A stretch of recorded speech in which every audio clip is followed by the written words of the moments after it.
course, we have the pleasure of shifting from the mineral specimens to the art associated with those mineral specimens. Chris, hi. Pleasure to meet you. Nice to meet you.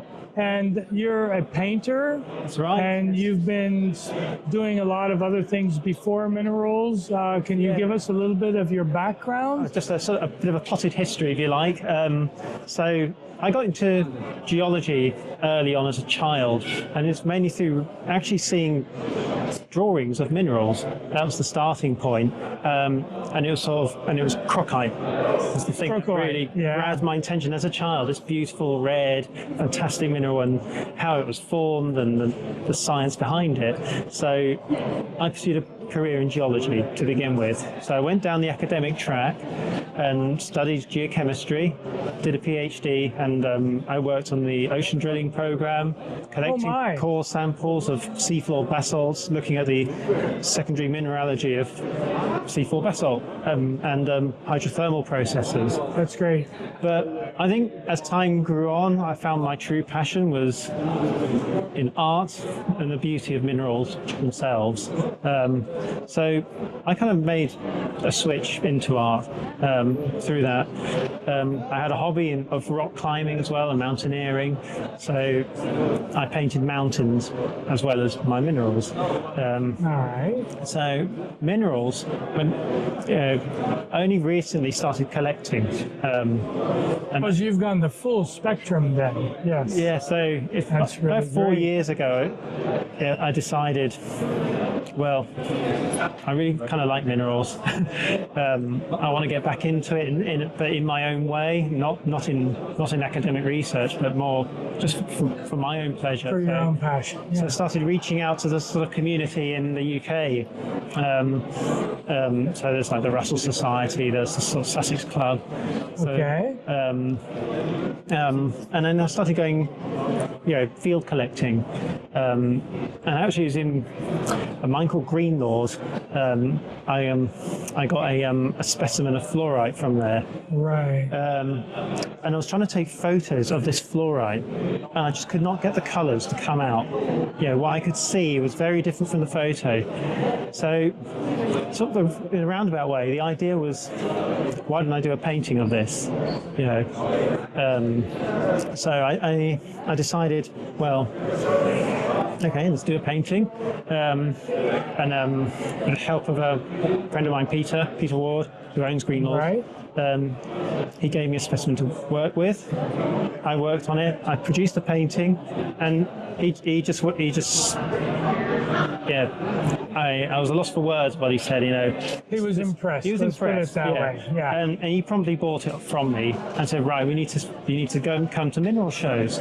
So started off at local shows with this fluorite painting, and eventually later I painted a campylite and then a calcite, and I took those to Munich with the specimens, and it was just an amazing experience.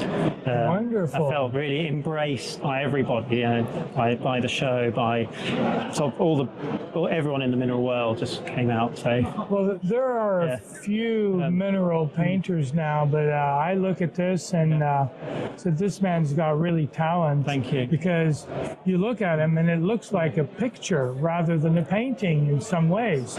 And I mean the details and crocoite. I'm a fan of crocoite as well, but I really like this particular one here.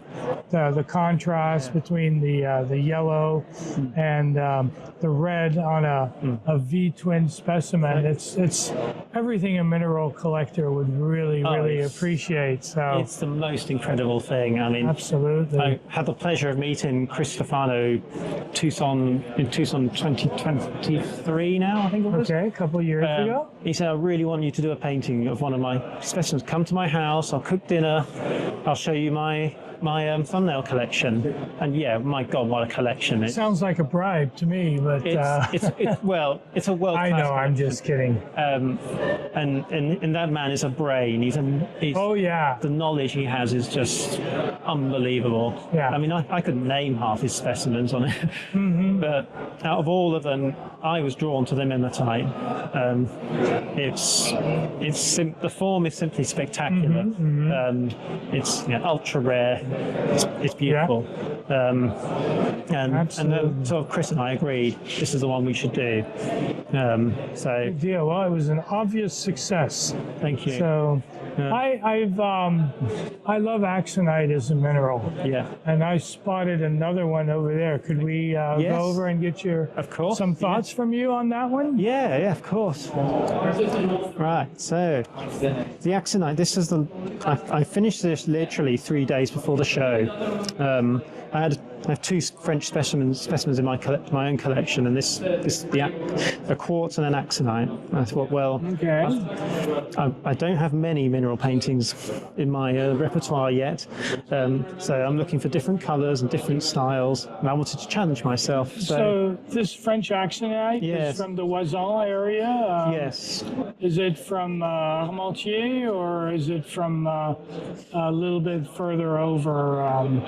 There's another deposit. I'm trying to remember and there's some in Champs area the label. also. There you go. There's the label. There we go. That's the perfect. Rocher, Okay. So Roche de l'Armentière. Yeah, of course. My pronunciation is terrible. So well, that's quite all right. So I decided to do this one over the quartz because I've already painted a white mineral and the calcite. I may come back to the quartz because it's beautiful.